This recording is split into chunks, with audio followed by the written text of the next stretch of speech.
आपको शिक्षा सेवा चयन आयोग ही ना काम है? मैं सिंपल सी बात ये जानता हूं कि अगर कोई शिक्षा सेवा चयन आयोग बना है तो वो किसके लिए बना? दो तीन चीजें होती हैं। एक, टीचर का कार्य क्या है? पढ़ाना, पूरी शक्ति से पढ़ाता है, पूरी दम लगा देता है, बताइए। लेकिन कभी आपने महसूस किया है कि सूबे में शिक्षा मंत्री का कार्य क्या है? नहीं किया है। क्या कोई 5 कार्य कोई शिक्षा मंत्री के बता सकता है?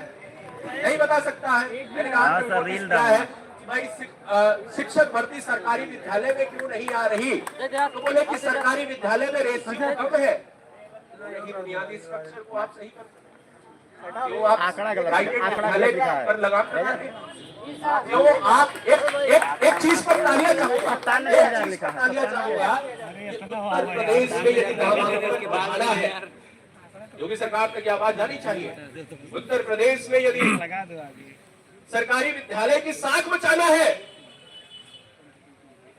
तो आपको एक आदेश जारी करना होगा कि उत्तर प्रदेश में डीएम से लेकर जितने भी आला अधिकारी हैं, सरकारी अधिकारी, सरकारी सेवाओं में कार्यरत अधिकारी जितने भी हैं, उन सभी के बच्चों का नामांकन सरकारी विद्यालय में होना चाहिए।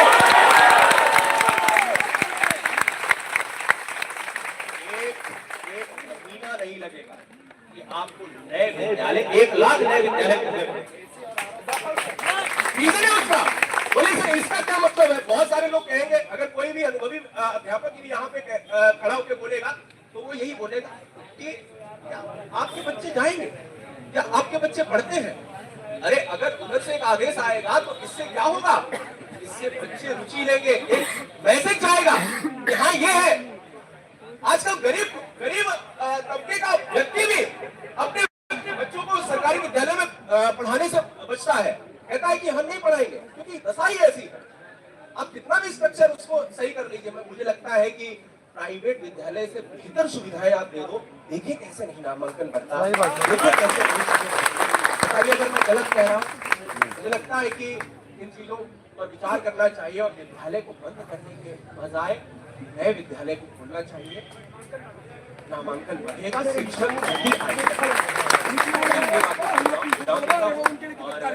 जो भी चीजें हैं, मैं आपके साथ, हमारे जितने भी प्रयागराज के अध्यापक हैं वो सारे लोग आपके साथ खड़े हैं, मजबूती के साथ खड़े, कोई बिना पॉलिटिक्स।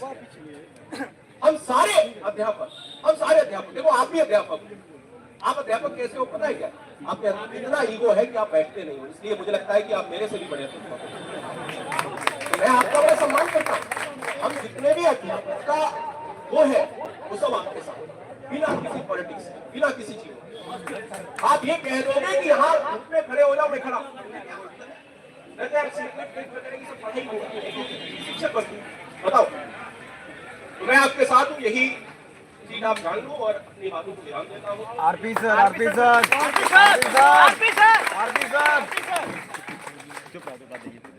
आदरणीय आरपी सर जहाँ पे भी हो,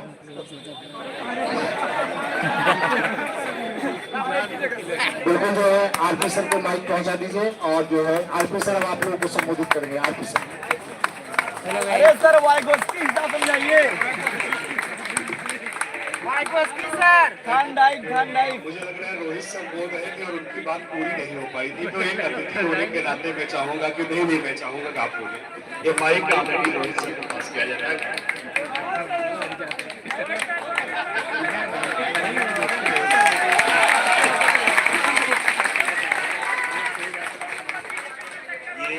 एक ही ले लेता हूँ माइक में, कोई भी। हाँ दोनों में से एक नहीं आवाज रही है। आ रही है ना इधर भी आवाज आ रही है ना दोस्तों? आ रही है।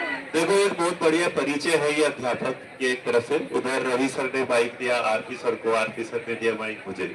और वो एक ऐसी चीज है कि जिसमें ना एक सहयोग है कि जब तक आप एक दूसरे के साथ मिलकर काम नहीं करेंगे तब तक वो सफलता प्राप्त नहीं होगी। और इसके लिए हम ये मान के दुनिया के लिए क्या होगा कि कोचिंग वाला वो मास्टर ये कहता है, वो मास्टर एक बात याद रखिएगा, कभी कोई मास्टर किसी दूसरे मास्टर के बारे में बुरा नहीं कहेगा, कोई यूट्यूबर किसी के बारे में बुरा हो सकता है, लेकिन एक अध्यापक कभी किसी अध्यापक के बारे में गलत नहीं बोलता।